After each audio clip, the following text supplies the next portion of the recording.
students, welcome to 10th English class. In this video, we are going to see the second supplementary, Zigzag, written by Asha Nehemiah. It is a story about an African bird with the unique features of speaking 21 languages.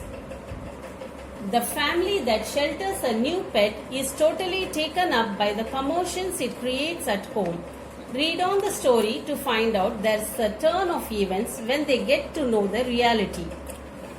ஒரு செல்ல பிராணிக்கு இடமளித்த குடும்பம் வீட்டில் அந்த செல்ல பிராணி ஏற்படுத்திய கூச்சல் குழப்பத்தால் துன்புறுகின்றது.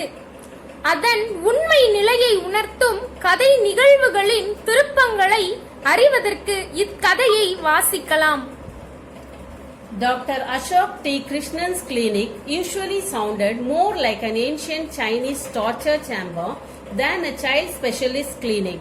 This was because the tiny children who were his patients left out a variety of blood-curdling yells and ear-splitting sobs.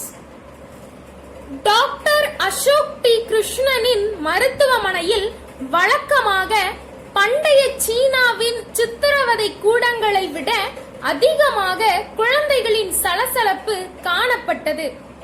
இது எவ்வாறெனில் சின்னஞ்சிறு மழலை நோயாளிகளின் இரத்தத்தை உறைய வைக்கும் கூச்சல் மற்றும் காதுகளை கிழிய வைக்கும் அழுகையால் ஏற்படுவதாகும். It's all because my patients were making so much noise and crying so loudly, he apologized to his wife one evening that Somu couldn't hear me properly. He rang me in the clinic to ask whether we can keep Zigzag with us when he leaves for Alaska. And now Somu thinks I said yes, even though I clearly said no. I know you are busy getting your paintings ready for your exhibition next week. இது எல்லாம் என் நோயாளிகள் ஏற்படுத்தும் சத்தத்தாலும் ஓங்கிய குரலில் அழுவதாலும் ஏற்படுகிறது. ஆனால் சோமுவால் நான் போனில் பேசுவதை சரியாக கேட்க முடியவில்லை என்று அவர் ஒரு நாள் மாலையில் தன் மனைவியிடம் மன்னிப்பு கேட்டுக்கொண்டே சொன்னார்.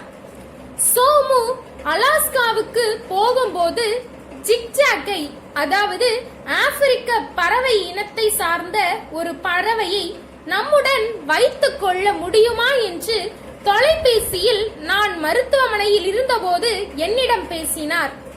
நான் தெளிவாக இல்லை என்று சொன்னபோதும் அவர் நான் சொன்னதை ஆம் என்று சொன்னதாக நினைத்து கொண்டார். அடுத்த வாரம் நடைபெறவுள்ள கண்காட்சியில் உன் ஓவியத்தை தயார் செய்வதில் நீ தீவிரமாக ஈடுபட்டிருப்பதை நான் அறிவேன். Zigzag interrupted their 9-year-old daughter Maya. Isn't that Uncle Shomu's prized giant green and gold fighting beetle? The one that spits deadly poison straight into its opponent's eye? ஜிக்ஜாக்கா என்று அவர்களின் 9 வயது மகள் மாயா குறுக்கிட்டாள். இது சோமு மாமா பரிசாக பெற்ற ராட்சத பச்சை வண்ண சண்டை போடும் பொன்வண்டு இல்லையா? எதிராளியின் கண்களில் நேராக பயங்கர நஞ்சை உமிழும் வண்டா? No, corrected her older brother Arvind, eyes shining in pure delight. The beetle is called Spitfire. Zigzag must be Uncle Somu's pet snake, the African sidewinder. You know, the one that slithers Zigzag all over his house? இல்லை என்று திடுக்கிட்டான் அவளது மூத்த சகோதரன் அரவிந்த். அவன் கண்கள் முழுமையாக சந்தோஷத்தால் பிரகாசித்தன. அந்த வண்டு தீ உமிழ் என்று அழைக்கப்படுகிறது. ஜிக்ஜாக் என்பது சோமு மாமாவின் செல்ல பாம்பாக இருக்க வேண்டும். ஆப்பிரிக்க சைட்விண்டர் அவர். அது வீடு முழுவதும் வளைந்து நகரும். உனக்கு தெரியுமா? You're both quite mistaken, their father hastened to explain, seeing his wife's horrified expression. Zigzag is a most harmless, unusual and lovable bird. Apparently, it was bred by a genuine African witch doctor who gifted it to Somu when he, being a child specialist like me, cured the witch doctor's son while he was touring the deepest jungles of equatorial Africa last month. Somu says the bird is an absolute treasure and a real help. It's his favorite pet, you know. நீங்கள் இருவரும் முற்றிலும் தவறாக புரிந்திருக்கிறீர்கள் என்று தன் மனைவியின் பயந்த வெளிப்பாட்டை பார்த்த அவர்களின் தந்தை அவசரமாக விளக்கினார். ஜிக்ஜாக் தீங்கே இழைக்காத அசாதாரணமான அன்புக்குரிய பறவை. அது உண்மையில் நேர்மையான ஒரு ஆப்பிரிக்க சூனியக்கார டாக்டரால் வளர்க்கப்பட்டது. என்னை போன்ற குழந்தை மருத்துவரான சோமு சென்ற மாதம் நிலநடுக்க கோட்டு ஆப்பிரிக்க காடுகளில் சுற்றுலா பயணம் செய்தபோது அங்கிருந்த சூனியக்கார டாக்டரின் மகனை குணப்படுத்தி இருப்பதற்காக அவர் சோமுவுக்கு அன்பளிப்பாக கொடுத்தது. அந்த பறவை ஒரு முழுமையான புதையல், உண்மையான உதவி. அது அவருடைய அபிமானமுள்ள செல்ல பிராணி. உனக்கு தெரியுமா?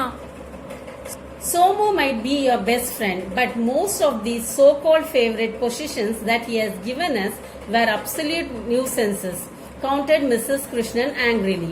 A talented artist, she applied a dab of yellow oak paint onto her painting titled Sunset at Marina, paused for a moment to survey the effect and then continued. Remember the rare insect-eating plant he brought back from the wettest corner of the Amazonian rainforest? He insisted that we keep it because it would eat the mosquitoes in the house, and now that wretched plant requires a room heater to keep it alive in Chennai.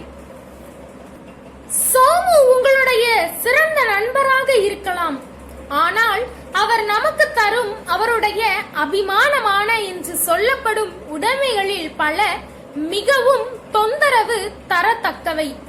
கோபத்துடன் எதிர்வாதம் புரிந்தார் திருமதி கிருஷ்ணன்.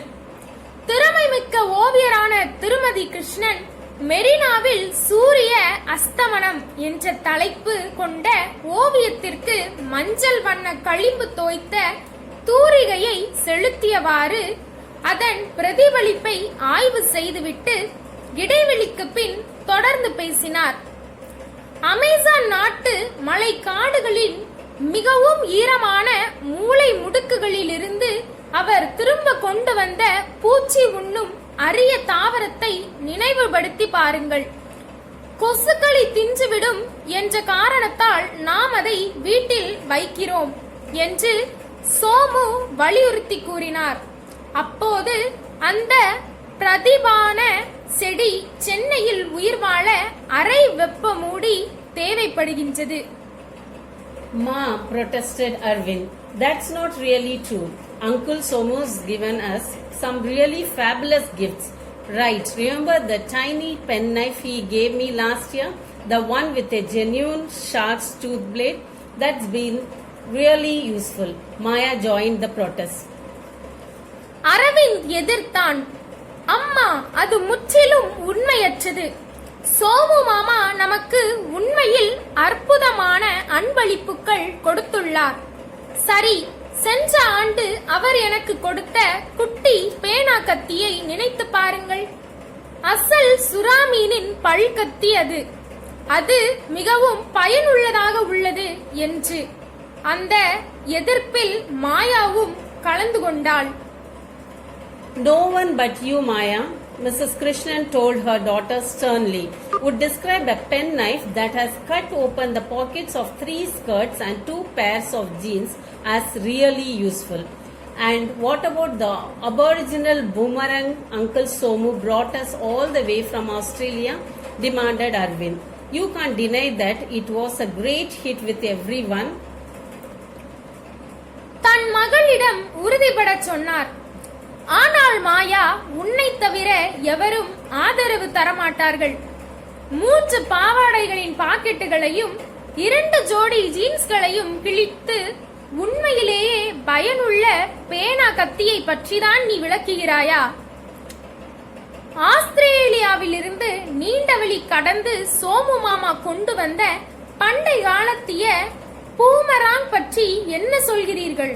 அது எல்லோரையும் தாக்கும் கருவி என்பதை உங்களால் மறுக்க முடியுமா என்று அரவிந்த் சொன்னான். Great hit indeed. Mrs. Krishnan didn't bother to hide her sarcasm and continued. Considering that the boomerang sliced through all the TV aerials in the neighborhood, caused permanent damage to several cars in the parking lot, and knocked out our watchman cold with the force you threw it. நிச்சயமாக பெரும் தாக்குதல் தான் என்று திருமதி கிருஷ்ணன் ஏளனமாக தான் பேசுவதை மறைக்காமல் கவலைப்படாமல் தொடர்ந்து பேசினார். அந்த பூமராங்கை நீ வீசிய வேகத்தில் அண்டை வீட்டாரின் தொலைக்காட்சி ஆண்டனாக்கள் வெட்டப்பட்டது. வாகனங்கள் நிறுத்தும் இடத்தில் பல கார்களுக்கு நிரந்தர அழிவு ஏற்பட்டது மற்றும் நம்முடைய காவல்காரனையும் அது இரக்கமின்றி தாக்கிவிட்டது. But Zigzag is different. Somu says we are sure to love Zigzag, soothed Dr. Krishnan, because the bird can talk and sing in about 21 different languages, mostly African languages, of course. When it sings, it moves the listeners to tears. ஆனால் zigzag மாறுபட்டது. நாம் நிச்சயமாக ஜிக்ஜாக்கை நேசிப்போம் என்று சோமு சொல்கிறார் என்று doctor Krishnan இதமளிக்கும் விதமாக பேசினார். ஏனெனில் அந்த பறவையால் சுமார் 21 வெவ்வேறு மொழிகளில் பேசவும் பாடவும் முடியும். நிச்சயமாக அவற்றில் பெரும்பாலானவை ஆப்பிரிக்க மொழிகள்தான். இது பாடும்போது கேட்போர் கண்ணில் வடிக்கும் நிலைக்கு உருகிவிடுவார்கள். It's Somu's thoughtless ways that reduce me to tears, Mrs. Krishnan said irritably. What a time to dump this multilingual talking singing bird on us. Here I am tied up in knots trying to get my paintings together for the exhibition next week. இந்த சோமுவின் சிந்தனையற்ற வழிமுறை என்னை கண்ணீர் வடிக்க செய்கிறது என்று எரிச்சலுடன் திருமதி கிருஷ்ணன் சொன்னார். எந்த நேரத்தில் இந்த பன்மொழிகளில் பேசும் பாடும் பறவையை நம்மிடம் திணிக்க பார்க்கிறார்? அடுத்த வாரம் நடைபெறும் கண்காட்சிக்காக இங்கே என்னுடைய ஓவியங்களை சேகரித்து கட்டி வைக்க நான் ஈடுபட்டுள்ளேன் என்று திருமதி கிருஷ்ணன் சொன்னார். May I take Zigzag to school, Papa? Arvind, as always, was planning ahead. I want to display him in the science exhibition. When is Zigzag coming, Papa? Maya was jumping up and down, all excited. Uncle Somu said he would send Zigzag with his old cook Visu sometime today. I'll have to leave for my clinic now. There, he added as the doorbell rang. That's probably them. Aravind எப்பொழுதும் போல முன்கூட்டியே திட்டமிட்டுக் கொண்டு, நான் ஜிக்ஜாக்கை என் பள்ளிக்கு எடுத்து செல்லலாமா அப்பா? நான் இதை அறிவியல் கண்காட்சியில் வைக்க விரும்புகிறேன் என்று சொன்னான். ஜிக்ஜாக் எப்பொழுது வரும் அப்பா? குதூகலத்துடன் மேலும் கீழும் குதித்தவாறு மாயா கேட்டாள். ஜிக்ஜாக் பறவையை தன்னுடைய முதிய சமையல்காரர் விசுவுடன் இன்று அனுப்புகிறேன் என்று சோமு மாமா சொன்னார். நான் இப்பொழுது என் மருத்துவமனைக்கு செல்ல வேண்டும். அங்கே என்று சொன்னபோது கதவு மணி ஒலித்தது. அநேகமாக அவர்களாகத்தான் இருக்கும். And indeed it was. Come in, Zigzag, come in, dear, coaxed Visu, and he trotted the strangest, weirdest looking bird the Krishnan family had ever seen. About 1.5 feet tall, its bald head was fringed with a crown of shocking pink feathers, while the rest of its plumage was in various shades of the muddiest, sludgiest brown. Its curved beak was sunflower yellow and its eyes were the color of cola held to sunlight. நிச்சயமாக அது அவர்கள்தான். உள்ளே வா zigzag, உள்ளே வா அன்பே என வற்புறுத்தி அழைத்தார் விசு. கிருஷ்ணன் குடும்பத்தினர் இதுவரையில் பார்த்திடாத மிகவும் விசித்திரமான தோற்றமுடைய அந்த பறவை தட்டு தடுமாறி உள்ளே வந்தது. ஏறத்தாழ 1.5 அடி உயரமான வழுக்கை தலையில் அடர் இளஞ்சிவப்பு நிற கிரீடம் போன்ற கொண்டை இறகுகள் இருந்தன. அதற்கு கீழ் பல்வேறு நிறங்களில் சேறு பூசிய பழுப்பு நிறத்தில் இருந்தது. அதனுடைய வளைந்த அழகு சூரியகாந்தி மலரின் மஞ்சள் நிறத்தில் இருந்தது. அதன் கண்கள் சூரிய ஒளியில் வைக்கப்பட்ட கோலா வண்ணத்தில் இருந்தன. This is Zigzag, announced Visu with a flourish. His full name is Ziggy Jaga, King of the Tonga. How I am going to miss him. So beautifully he talks. He can even recite French poetry. The object of all this praise was standing cool and unmoved with an expression of almost human grumpiness in his cola-colored eyes. இதுதான் zigzag, Visu சிரித்த முகத்துடன் அறிவித்தார். இதன் முழு பெயர் Jikki ஜாகா, king of the டாங்கா என்பதாகும். நான் அதை இழந்து எப்படி இருப்பேன்? அது மிக அழகாக பேசும். பிரெஞ்சு பாடல்களையும் அது ஒப்புவிக்க முடியும். இந்த எல்லா புகழுக்கும் சொந்தமான அரிதான அந்த பொருள் அமைதியாகவும் அசையாமலும் நின்று கொண்டிருந்தது. அதனுடைய கோலாவள்ள கண்களில் மனித இனத்தவரின் தீய தன்மை கொண்ட பார்வை காணப்பட்டது. Arvind, finding that Zigzag was sulkily refusing to say a word despite all their efforts at striking a conversation, dashed into the kitchen to return with a plate heaped hurriedly with juicy fruit slices and some nuts. அதை பேச வைப்பதற்கு எல்லா முயற்சிகளும் செய்த போதிலும் அது சோகத்துடன் பேச மறுத்ததை அரவிந்த் பார்த்தான்.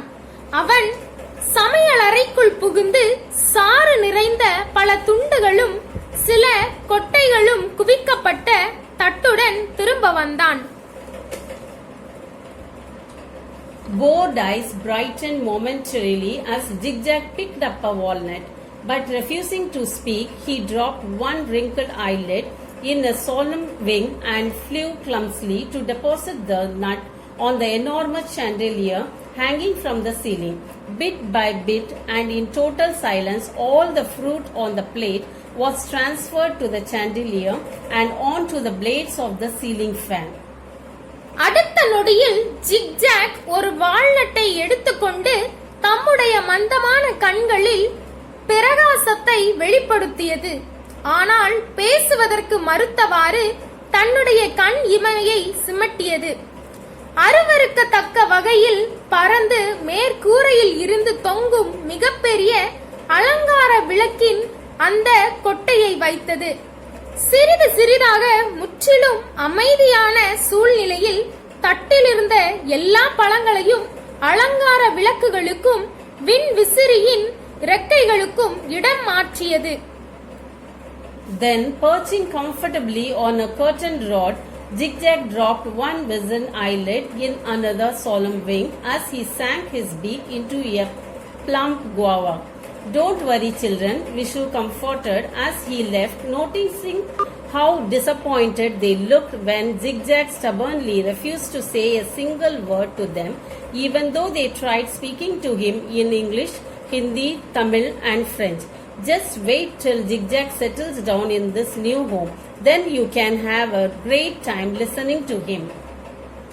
அதன் பின் திரை கம்பியின் மீது வசதியாக அமர்ந்து கொண்டது. மீண்டும் ஒரு முறை தன் அழகை பழுத்த கொய்யாவில் பதித்து வைத்து கண் இமையை சுருக்கி மூடிக்கொண்டது. அவர்கள் ஆங்கிலம், ஹிந்தி, தமிழ் மற்றும் பிரெஞ்சு மொழியில் பேச முயற்சித்தும் கூட ஜிக்ஜாக் பிடிவாதமாக அவர்களிடம் ஒரு வார்த்தை கூட பேச மறுத்ததால் அவர்கள் நம்பிக்கை இழந்தவர்களாக இருந்ததை கவனித்த விசு அவர்களுக்கு ஆறுதல் அளித்தார். கவலைப்படாதீர்கள் குழந்தைகளே, இந்த புதிய வீட்டில் ஜிக்ஜாக் தன்னை பொருத்திக் கொள்ளும் வரையில் பொறுத்திருங்கள். அதன் பின் அது பேசுவதை கேட்பதற்கு நீங்கள் அதிக நேரம் ஒதுக்க முடியும். As it happened, the children didn't have to wait more than 10 minutes to have a great time listening to Zigzag. For as soon as Visu left, Zigzag, still perched on the curtain rod, went off to sleep. And the moment he fell asleep, he began to snore. குழந்தைகள் zigzag பேசுவதை கேட்க 10 நிமிடங்களுக்கு மேல் கூட காத்திருக்கவில்லை. விசு திரும்ப சென்றவுடன் திரை கம்பியின் மேல் அமர்ந்து கொண்டே ஜிக்ஜாக் தூங்கிவிட்டது. தூங்கியவுடன் அது குரட்டை விட துவங்கியது. And what a snore it was! Nervous. It began as a soft, grumbly sort of rumble, much like that which the stomach of a mildly hungry dinosaur might have made.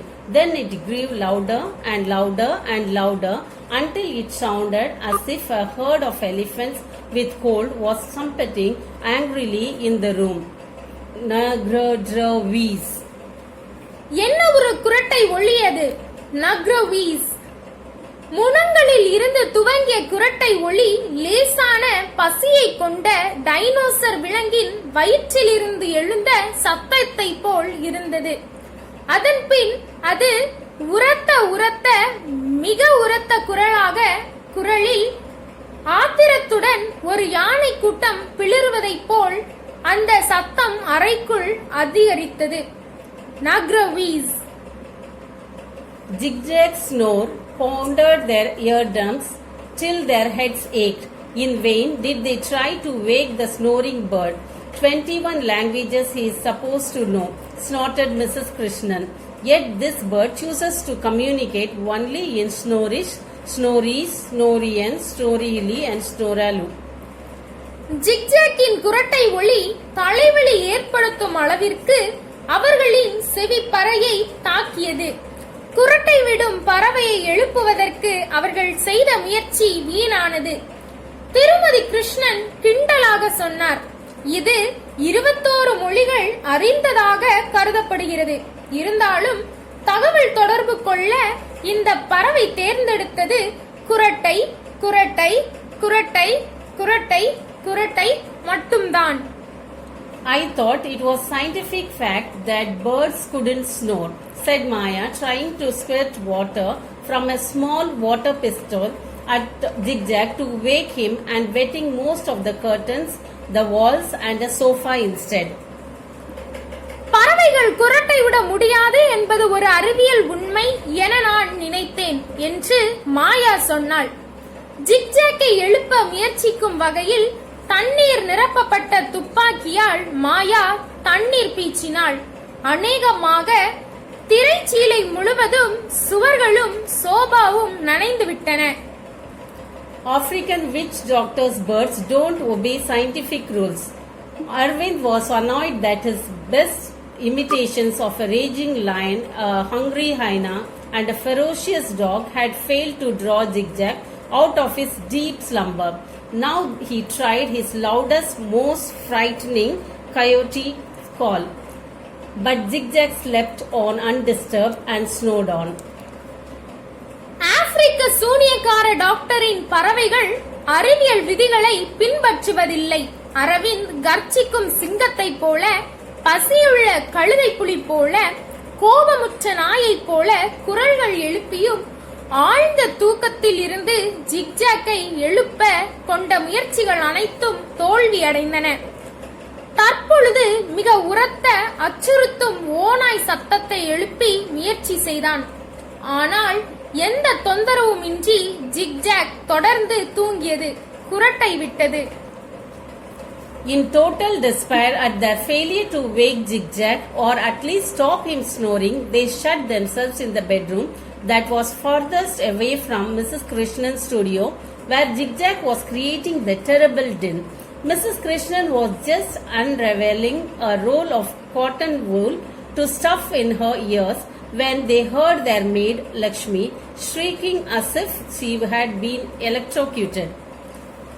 அவர்கள் ஜிக்ஜாக்கை எழுப்புவதில் அல்லது குறைந்தபட்சம் அதன் குரட்டை விடுவதை நிறுத்துவதில் தோல்வி கண்டதால் முழுதும் நம்பிக்கை இழந்தவர்களாக படுக்கை அறைக்கு சென்று தம்மை தாமே அடைத்துக் கொண்டனர்.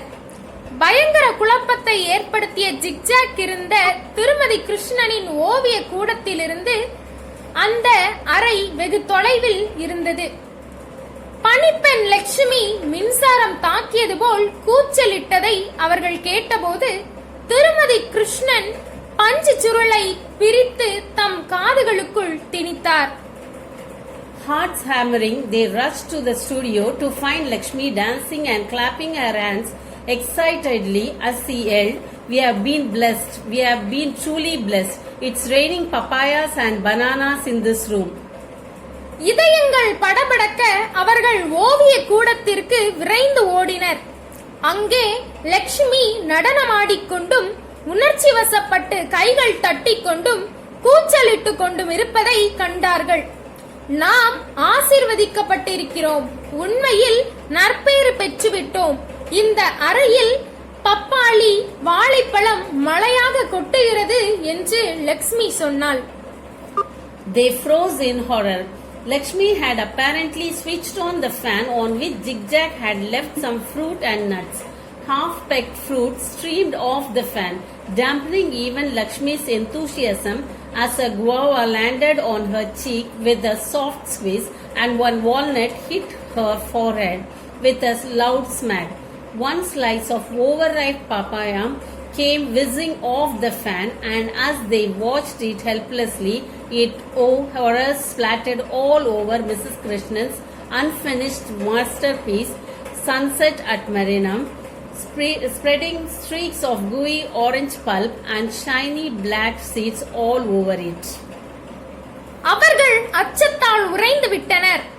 ஜிக்ஜாக் விட்டு சென்ற பழங்களும் கொட்டைகளும் இருந்த மின் விசிறியை லட்சுமி ஓட செய்திருந்தாள். பாதி கொத்தப்பட்ட பழங்கள் மின் விசிறியில் இருந்து பாய்ந்து வந்தன. லக்ஷ்மியின் கன்னத்தில் ஒரு கொய்யாப்பழம் விழுந்தது. ஒரு வால்நட் கொட்டை அவள் நெற்றியை தாக்கியது. பழுத்த பப்பாளி பழத்தின் ஒரு துண்டு திருமதி கிருஷ்ணனின் சிறந்த ஓவியமான மெரினாவின் சூரிய அஸ்தமனம் ஓவியத்தில் கரையை ஏற்படுத்தியது. ஆரஞ்சு பழத்தின் சதையும் கருப்பு நிற பப்பாளி விதைகளும் அந்த ஓவியத்தில் பரப்பப்பட்டிருந்தன. Mrs. Krishnan ground tragically and looked ready to shoot Zigzag, but he was saved by the telephone bell. They answered one call after another as all the neighbors rang up to demand what that awful knurr-grr-drvis sound was, and if they could please have some peace. And through all these commotions, Zigzag slept on unconcerned and snored on. திருமதி கிருஷ்ணன் சோகமாக கூச்சலிட்டார். ஜிக்ஜாக்கை சுடுவதற்கு ஆயத்தமானவளாக காணப்பட்டாள். ஆனால் zigzag மணியால் காப்பாற்றப்பட்டான். அது தொலைபேசி மணி. அண்டை வீட்டார் அனைவரும் ஒன்றன் பின் ஒன்றாக அந்த பயங்கரமான நக்ரவீஸ் என்ற சத்தம் என்னவென்று கேட்பதற்கு அவர்கள் பதிலளித்தவாறே இருந்தனர். தயவு செய்து அமைதியாக இருக்க விடுங்கள் என்றும் சொன்னார்கள். இத்தனை கூச்சல் குழப்பங்களுக்கு இடையில் ஜிக்ஜாக் கவலைப்படாமல் தூங்கியது. தொடர்ந்து கொரட்டை விட்டது. Finally, an exhausted Mrs. Krishnan rang up her husband.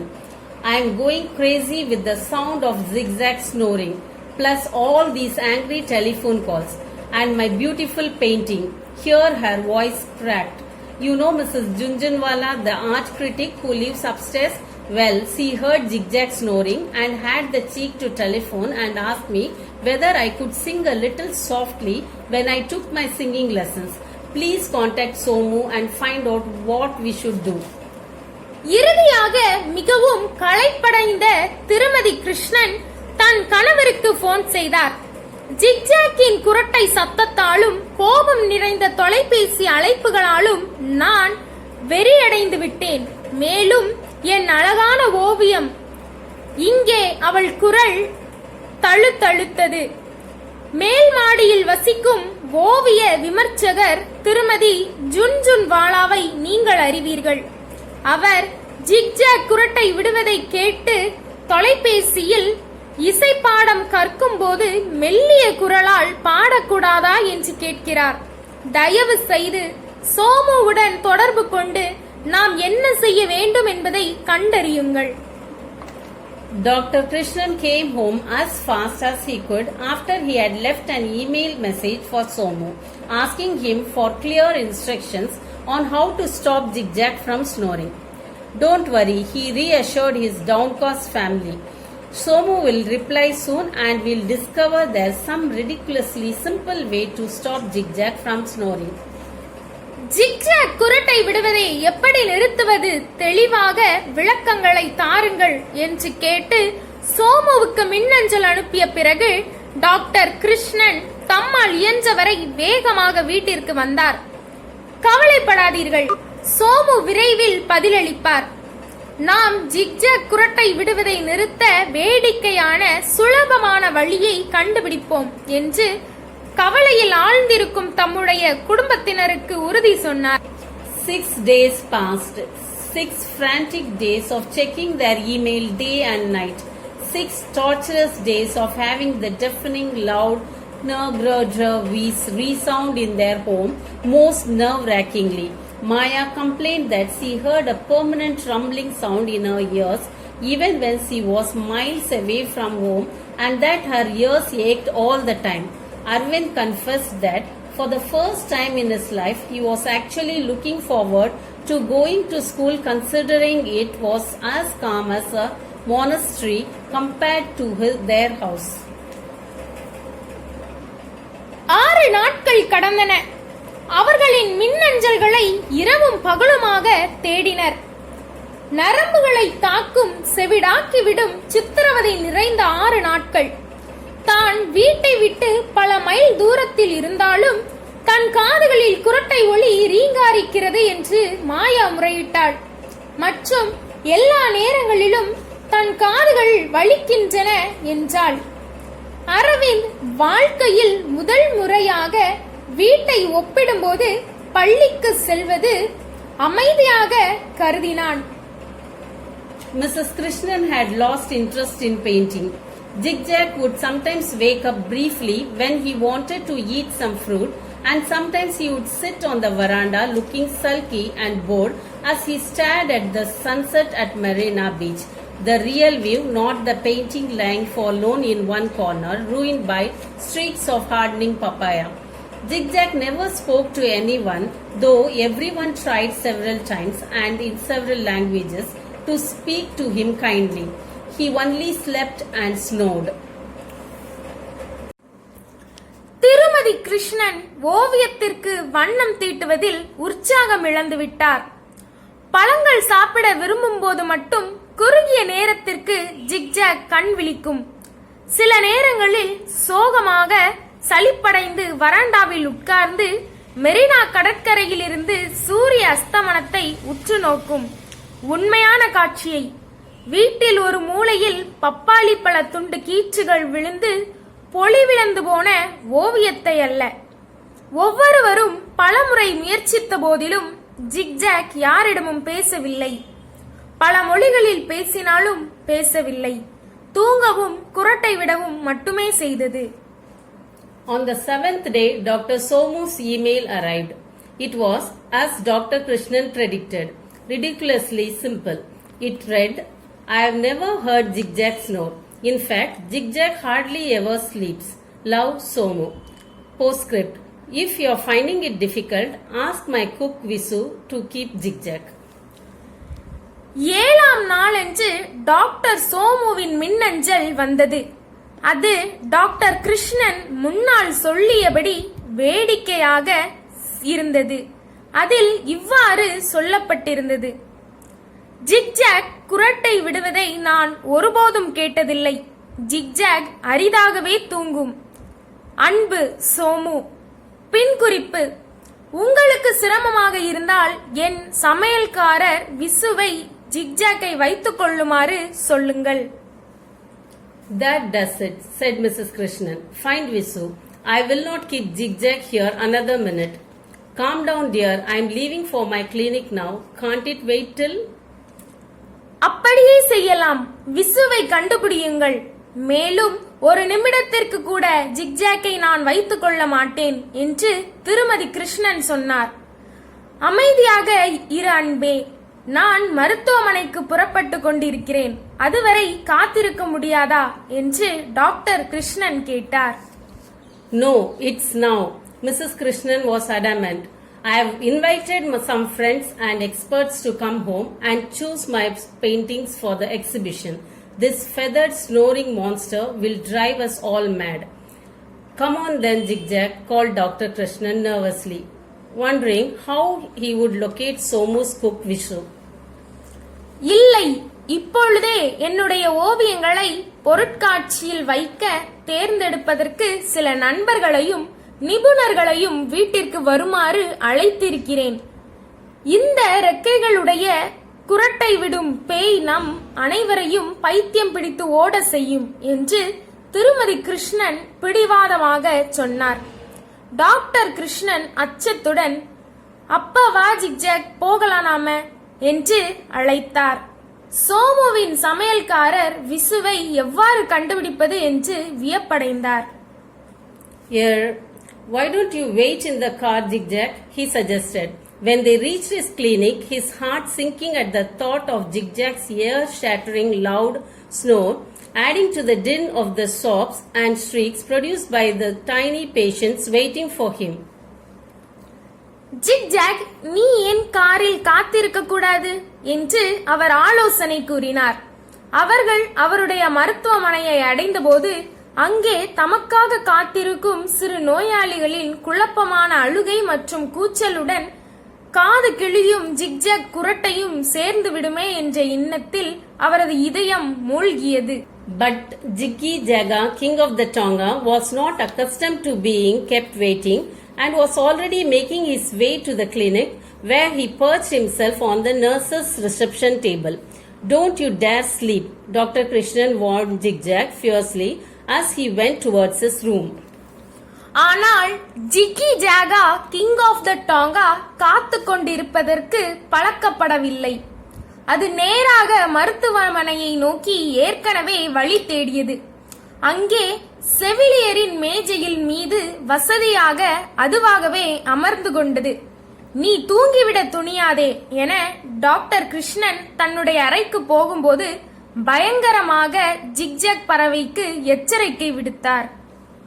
He had hardly walked through the swinging half door that separated his clinic from the waiting room when he heard the strange voice say, "You there in the blue t-shirt, don't jump on the sofa, and you in the red dress, don't swing on the curtain." It was Zigzag's voice, clear and commanding. There was pin-drop silence in the room as everyone waited, open-mouthed, for Zigzag's next sentence. நோயாளிகள் காத்திருக்கும் அறைக்கும் தன்னுடைய மருத்துவமனைக்கும் இடையில் இருந்து தொங்கும் அறைக்கதவு வழியாக செல்கையில் அவர் விசித்திரமான குரலை கேட்டார். நீல நிறை சட்டை போட்டவனே, சோபாவின் மீது குதிக்காதே. சிவப்பு ஆடை அணிந்தவனே, திரைச்சீலையை பிடித்து தொங்காதே. இது ஜிக்ஜாகின் தெளிவான ஆணையிடும் குரல். பூரண அமைதி நிலவியது. ஒவ்வொருவரும் ஜிக்ஜாக்கின் அடுத்த பேச்சை கேட்பதற்கு வாய்களை திறந்து கொண்டு காத்திருந்தனர். Dr. Krishnan was amazed. Gone was Zigzag's bored and grumpy expression. Instead, the bird looked happy and alert as it went about the job it had been trained for. First with the African witch doctor and then with Dr. Somu. Dr. Krishnan's clinic, usually a noisy sea of tears and tantrums, was transformed into a calm, orderly place as Zigzag efficiently soothed the frightened patients, scolded the naughty ones, and made the crying ones smile. Doctor Krishnan வியப்படைந்தார். ஜிக்ஜாக்கின் சலிப்பூட்டும் வெறுப்பூட்டும் வெளிப்பாடு போய்விட்டது. அதற்கு பதிலாக அந்த பறவை மகிழ்ச்சியாக காணப்பட்டது. தான் பயிற்சி அளிக்கப்பட்ட பணியினை செய்வதற்கு கவனம் கொண்டது. இந்த பயிற்சி முதலில் ஆப்பிரிக்க சூனியக்கார டாக்டரிடமும் அதன் பின் டாக்டர் சோமுவிடமும் பெற்றது. வழக்கமாக கண்ணீருடன் கூச்சல் காணப்பட்ட டாக்டர் கிருஷ்ணனின் மருத்துவமனை அமைதியான ஒழுங்குமிக்க இடமாக மாற்றப்பட்டது. பயந்திருந்த நோயாளிகளை ஜிக்ஜாக் திறமையுடன்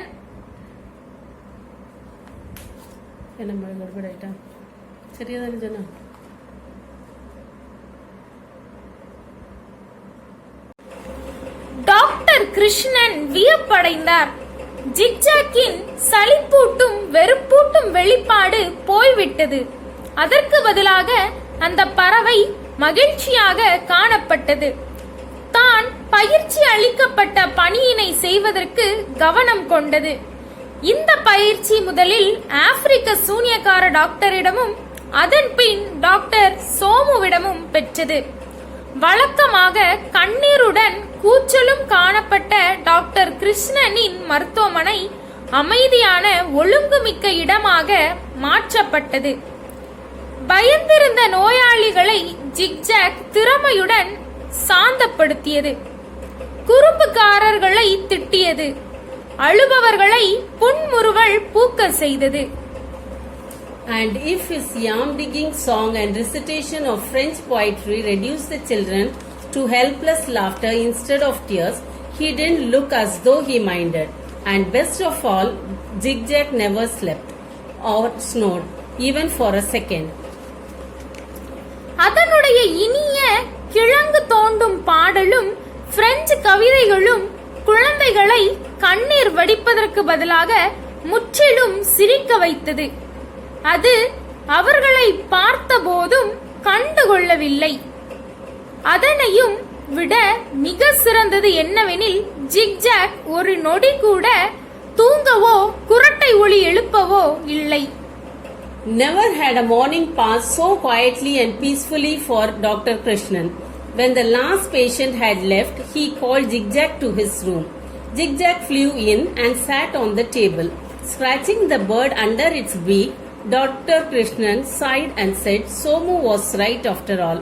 You are an absolute treasure. I never realized what he meant when he called you a great help. Why didn't you tell me you'd prefer to be at my clinic instead of snoring like that to show you were bored? What do we do now? No one wants you back at home now. They want me to leave you with Mishu." இத்தகைய சத்தமில்லாத அமைதிமிக்க காலை நேரத்தை doctor Krishnan ஒருபோதும் கண்டதில்லை. கடைசி நோயாளி சென்ற பிறகு அவர் ஜிக்ஜாக்கை அழைத்தார். அது பறந்து சென்று மேஜையின் மேல் உட்கார்ந்தது. டாக்டர் கிருஷ்ணன் பறவையின் அலகின் கீழ்ப்புறம் தடவிக்கொண்டு பெருமூச்சு விட்டு சொன்னார், "சோமு சொன்னது சரிதான். நீ முற்றிலும் ஒரு புதையல். உன்னை அவர் மாபெரும் உதவி என்று அழைத்தபோது அவர் என்ன கருதுகிறார் என்று நான் ஒருபோதும் புரிந்து கொள்ளவில்லை. சலிப்புடன் இருப்பதை காட்ட குரட்டை விட்ட நீ அதற்கு பதிலாக மருத்துவமனையில் இருப்பதையே நீ விரும்புகிறாய் என்பதை ஏன் எனக்கு சொல்லவில்லை? நாம் இப்பொழுது என்ன செய்யலாம்? நீ வீட்டுக்கு திரும்புவதை இப்போது யாரும் விரும்பவில்லை. நான் உன்னை விசுவிடம் விட்டுவிட்டு வர வேண்டும் என்று விரும்புகின்றார்கள்." Just then the telephone rang. It was Mrs. Krishnan, sounding very pleased with herself. "You know Mrs. Junjunwala, the art critic?" She chuckled. "She doesn't want me to exhibit Sunset at Marina. She bought it for herself for ₹5,000. Isn't that the painting the papaya fell on?" அப்பொழுதுதான் தொலைபேசி ஒலித்தது. மிக்க மகிழ்ச்சியுடன் திருமதி கிருஷ்ணன் அவராகவே பேசினார். "உங்களுக்கு தெரியுமா, திருமதி ஜுன்ஜுன்வாலா ஓவியக்கலை விமர்சகர்." அவள் கலகலவென்று சிரித்தாள். "அவர் மெரினாவின் சூரிய அஸ்தமனம் என்ற என் ஓவியத்தை கண்காட்சியில் வைக்க விரும்பவில்லை. அவர் தாமாகவே ₹5,000 வாங்கிக் கொண்டார்" என்று சொன்னார். "அந்த பப்பாயா துண்டுகள் விழுந்த ஓவியமா?" என்று டாக்டர் கிருஷ்ணன் கேட்டார். Yes, Mrs. Krishnan was laughing heartily now. I had left it in one corner and she chose to buy it, saying she loved my new technique of painting. She simply adored those streaky orangey bits. She launched into fresh gales of laughter. "By the way," she said when she sobered down, "I don't think we were fair to Zigzag. Shall we keep him with us at home, just a trial, for another week?" "ஆம், நான் அதை ஒரு மூலையில் விட்டுவிட்டேன். அவர் அதை வாங்குவதற்கு தேர்ந்தெடுத்தார். என்னுடைய வண்ணம் தீட்டும் புதிய நுட்பத்தை அவர் நேசித்தார். கரைபடிந்த ஆரஞ்சு துண்டுகளை அவர் பாராட்டினார் என்று திருமதி கிருஷ்ணன் இப்போது மனமாற சிரித்துக்கொண்டே சொன்னார். திருமதி கிருஷ்ணன் புதிய ஒரு சிரிப்பலையை தொடங்கினார். ஜிக்ஜாக்கிடம் நன்கு நடந்து கொண்டோம் என்று நான் நினைக்கவில்லை. வெறும் சோதனைக்காக மேலும் ஒரு வாரம் நாம் வீட்டில் ஜிக்ஜாக்கை வைத்துக் கொள்ளலாமா என்று கேட்டார். Sure, agreed a delighted Dr. Krishnan before he cleverly added, and I could always take him to the clinic every morning so that you can paint in peace at home. My boy, he confided to Zigzag after matters were satisfactorily settled, giving the bird a toffee from his desk. You have your own strange way of showing your genius, a zigzag way, I'd call it, wouldn't you? மகிழ்ச்சியுடன் doctor Krishnan சம்மதித்தார். அத்துடன் கெட்டிக்காரத்தனமாக சொன்னார், நிச்சயமாக நீ வீட்டில் அமைதியாக வண்ணம் தீட்டுவதற்கு வசதியாக ஒவ்வொரு நாள் காலையிலும் நான் அதை மருத்துவமனைக்கு எடுத்துச் செல்வேன். திருப்திகரமான முறையில் பிரச்சனை தீர்ந்துவிட்ட பிறகு தன் மேஜையில் இருந்து ஒரு மிட்டாயை எடுத்து அதற்கு கொடுத்து அவர் ஜிக்ஜாக்கை நோக்கி சொன்னார், என் பையனே, நீ உன் புத்தி கூர்மையை உனக்கே உரிய விசித்திர வழியில் வெளிப்படுத்திவிட்டாய். நான் இதை ஜிக்ஜாக் வழி என்று அழைக்கலாம் இல்லையா என்று. But Jiggy Jaga, king of the Tonga, brought up on compliments as he was, didn't bother to reply. He just ate the toffee, paper wrapper and all, and then lowered one crinkly eyelid in a knowing wink. இது போன்ற வாழ்த்துறைகளால் வளர்க்கப்பட்ட ஜிகி ஜாகா king of the டாங்கா பதிலளிப்பதை பொருட்படுத்தவில்லை.